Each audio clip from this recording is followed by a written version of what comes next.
Assalamualaikum warahmatullahi wabarakatuh. Perkenalkan, saya Ajurni. Saya berasal dari Kabupaten Biren, Provinsi Aceh. Saat ini saya mengajar di SMK Negeri 1 Simpang Mamplang, mengampu mata pelajaran produktif untuk bidang keahlian agribisnis, tanaman pangan, dan hortikultura.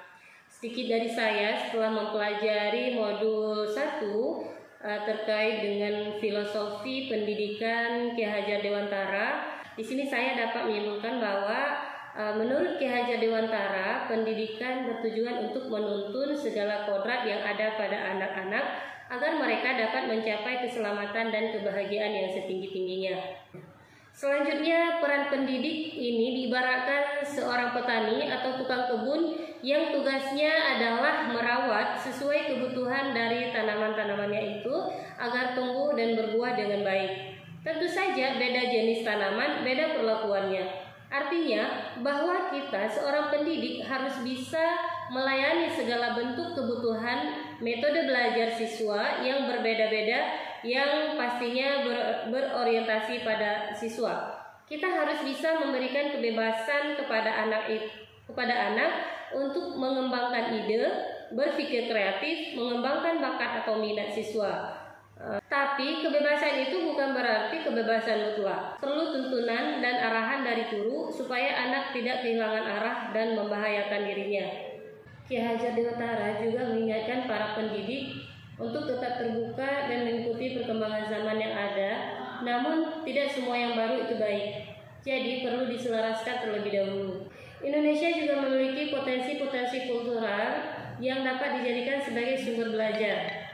Ki Hajar Dewantara menjelaskan bahwa dasar pendidikan anak berhubungan dengan kodrat alam dan kodrat zaman. Kodrat alam berkaitan dengan sifat dan bentuk lingkungan di mana anak itu berada. Sedangkan kodrat zaman berkaitan dengan isi dan irama. Artinya bahwa setiap anak sudah membawa sifat atau karakternya masing-masing. Jadi sebagai guru kita tidak bisa menghapus sifat dasar anak tadi. Yang bisa dilakukan adalah menunjukkan dan membimbing mereka agar muncul sifat-sifat baiknya sehingga menutupi atau mengaburkan sifat-sifat jeleknya.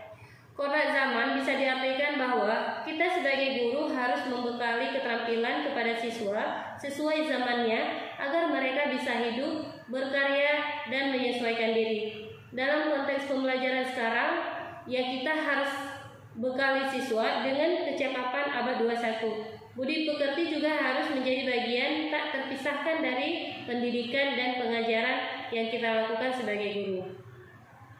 Guru harus senantiasa memberikan teladan yang baik bagi siswa-siswanya dalam mengembangkan budi pekerti. Kita juga harus bisa melakukan kegiatan-kegiatan pembiasaan di sekolah untuk menambah nilai-nilai budi pekerti atau akhlak mulia kepada anak. Dalam pembelajaran di kelas, hendaknya kita juga harus memperhatikan kodrat anak yang masih suka bermain.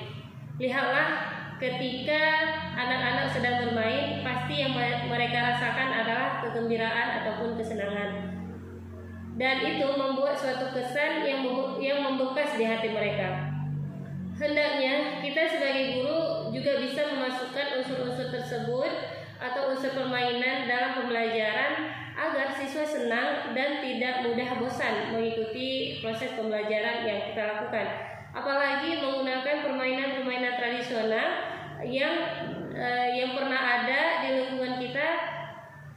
Kemudian selain menyampaikan pembelajaran melalui permainan, kita juga bisa mendidik dan mengajak anak untuk melestarikan kebudayaan. Refleksi selanjutnya dari saya adalah sebelum mempelajari modul 1 tentang filosofi pendidikan menurut Ki Hajar Dewantara, dan setelah saya mempelajari pemikiran-pemikiran Ki Hajar Dewantara, saya percaya bahwa dengan tindakan-tindakan tegas dan menghukum siswa, ini bisa merubah perilaku siswa tersebut. Tetapi memang ia berubah, tapi perubahan yang terjadi cuma didasari oleh rasa takut dan bersifat sementara. Perubahan itu bukan atas kesadaran pribadinya. Saya belum sepenuhnya menyadari akan keberadaan kodrat alam sang anak, sehingga saya sering marah ketika ada anak yang lamban dalam satu pembelajaran.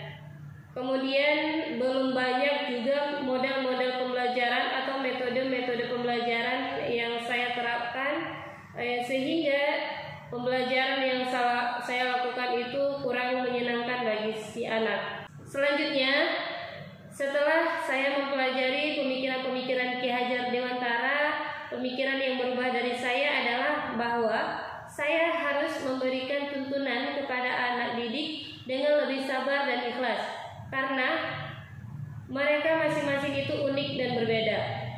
Tidak perlu memberikan hukuman yang sifatnya tidak mendidik, memberikan teladan agar mereka bisa melihat dan menirunya. Kemudian memberikan pembelajaran yang menyenangkan bagi mereka dengan mencoba berbagai macam model pembelajaran.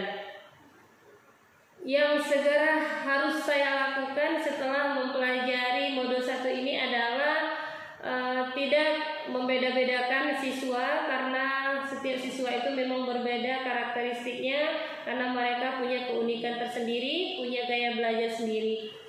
Jadi saya sebagai guru harus bisa menyesuaikan diri untuk bisa memberikan pembelajaran yang menyenangkan kepada mereka. Sekian dari saya.